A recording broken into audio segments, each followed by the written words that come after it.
Oke, selamat datang kembali. Hari ini kita bakal bahas satu kisah yang luar biasa banget dari Al-Quran, kisah kaum Saba. Ini adalah cerita tentang gimana ceritanya anugerah yang begitu besar justru jadi awal dari kehancuran total.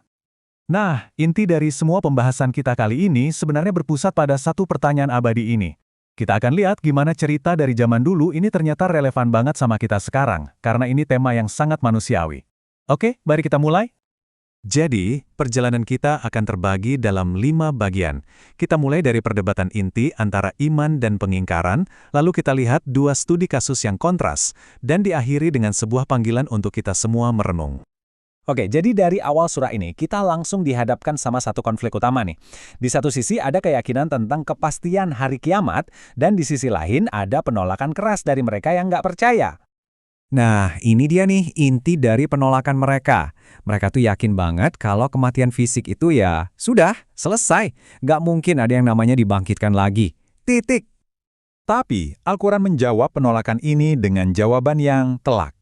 Dikatakan bahwa pengetahuan Tuhan yang absolut, yang tahu segalanya, dari galaksi terbesar sampai partikel terkecil sekalipun, itu jadi jaminan kalau hari itu pasti datang. Nah, untuk memperjelas poin ini, kita disajikan 2 contoh yang luar biasa. Contoh tentang kekuasaan besar yang diimbangi dengan rasa syukur yang dalam. Coba deh kita lihat, karunia-karunia yang diberikan ke Nabi Daud dan Sulaiman ini benar-benar di luar nalar kan? Ini adalah tanda-tanda anugerah ilahi yang skalanya masif. Nah, ini dia poin kuncinya. Semua kekuatan dahsyat itu datang dengan satu syarat. Satu perintah yang jelas banget, bersyukurlah. Cerita ini dengan sangat cerdas nunjukin ke kita soal batas pengetahuan. Coba bayangin, bahkan jin yang begitu kuat makhluk gaib loh, mereka aja nggak sadar apa yang terjadi tepat di depan mereka.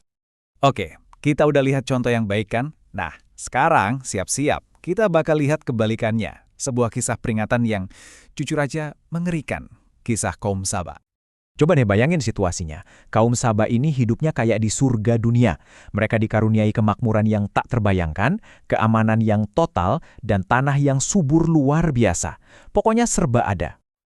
Tapi, di tengah semua kenikmatan itu, apa yang mereka lakukan? Mereka malah berpaling. Mereka memilih sombong dan lupa apa itu bersyukur. Nah, di sini kita lihat kontras yang luar biasa tajam. Akibat dari perbuatan mereka, setiap nikmat yang mereka punya itu satu persatu dicabut dan diganti sama kebalikannya secara sistematis. Dan puncaknya, kesombongan mereka itu sampai di titik di mana mereka malah ngeluh sama kenyamanan mereka. Mereka ngelihat keamanan itu sebagai beban. Sampai-sampai mereka seolah-olah berdoa minta kesusahan. Aneh kan?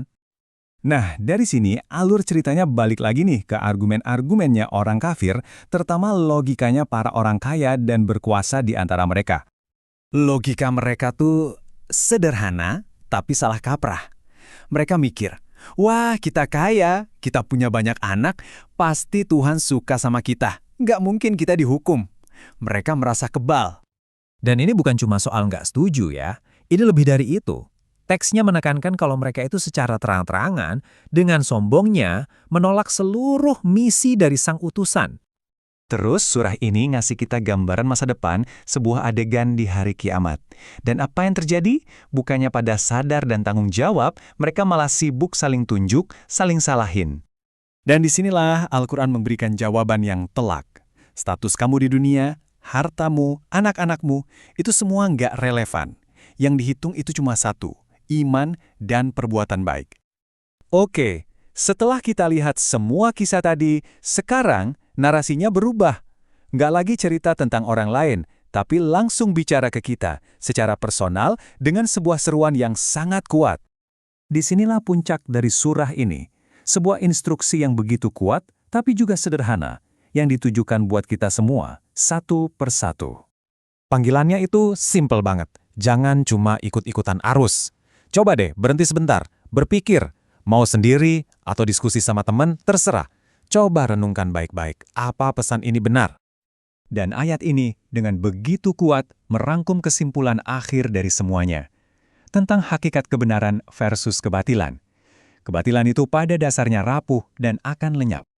Dan pada akhirnya kita semua ditinggalkan dengan tantangan ini. Teksnya bilang kebenaran itu sudah datang. Jadi pertanyaan yang tersisa buat kita masing-masing adalah, kita mau apakan kebenaran itu?